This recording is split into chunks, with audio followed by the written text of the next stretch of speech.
Garden का ब्यौरा लेने वाले हैं और जानने वाले हैं वहाँ के हालात। जैसे कि मैंने आपको बताया था कि ये जो कैक्टस गार्डन है ये पंचकुला सेक्टर 5 के 7 एकड़ की जमीन पे फैला हुआ है, पर आप जैसे कि देख सकते हैं कि यहाँ पे सफाई जितनी होनी चाहिए थी उसके हिसाब से बहुत कम है।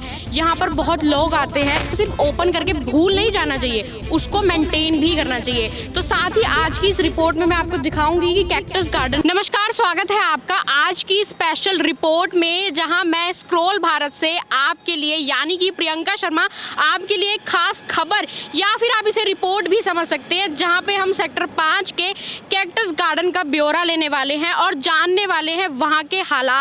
क्योंकि मैंने बहुत बार सुना है, मैं पंचकुला की ही रहने वाली हूं और मुझे पता है कि ये जो हमारी धरोहर है, जो सरकार हम सब लोगों के लिए बनाती है, उसके हालात वो सिर्फ बनाने के बाद नज़रअंदाज कर देती है। तो चलिए पूरी इस रिपोर्ट में आप बने रहिए और अपने विचार हमें साझा करने के लिए कमेंट भी कर सकते हैं।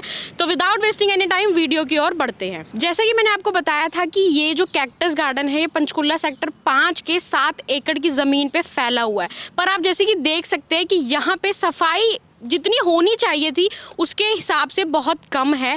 यहाँ पर बहुत लोग आते हैं और बारिश का मौसम वैसे भी चल रहा है, तो बीमारी होने की संभावनाएं वैसे भी बढ़ जाती हैं। तो मुझे लगता है कि सरकार को इस चीज़ पर ध्यान देना चाहिए कि वो आम जनता के लिए जो पार्क, जो गार्डन हमारी सोसाइटी में ओपन करते हैं, उसको सिर्फ ओपन करके भूल नहीं जाना चाहिए, उसको मेंटेन भी करना चाहिए। तो साथ ही आज की इस रिपोर्ट में मैं आपको दिखाऊंगी कि कैक्टस गार्डन जो पंचकुला सेक्टर 5 में है, जो भारत का सबसे बड़ा कैक्टस गार्डन है, वहाँ की हालत क्या है। आइए चलते हैं। कहने को तो देखिए यहाँ पे कितने आकर्षित चीजें बनाई गई हैं। छोटा सा पुल बनाया गया है जो कि बच्चे देखकर बहुत ही आकर्षित हो सकते हैं, परंतु आप इसके साथ ही यहाँ पे देख सकते हैं कि कितने मच्छर, कितनी बीमारियां यहाँ पे जन्म ले सकती हैं। पार्क के बीचों बीच ये एक पाउंड सा बनाया गया है जिसमें ड्रेनेज सिस्टम बिल्कुल खत्म सा हो गया है।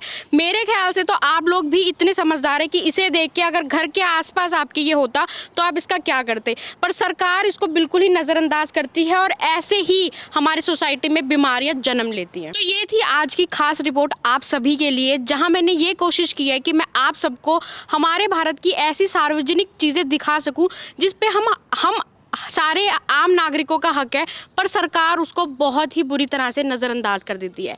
तो मेरा एक सवाल आप लोगों से है कि आप भी यही चाहते हैं कि सरकार हमारी ऐसी चीज़ों को, जिस पे हम लोगों का हक है, जहाँ पे हम अपनी फैमिलीज, अपनी फ्रेंड के साथ घूमने आ सकते हैं, वहाँ का ऐसा हाल होना चाहिए जहाँ हम घूमने आए तो घर पे बीमारियाँ लेके जाएं। ये सवाल मेरा आपसे है और आपको सरकार से ये सवाल पूछना चाहिए। ये थी आज की खास रिपोर्ट स्क्रॉल भारत की तरफ से। मेरा नाम प्रियंका शर्मा।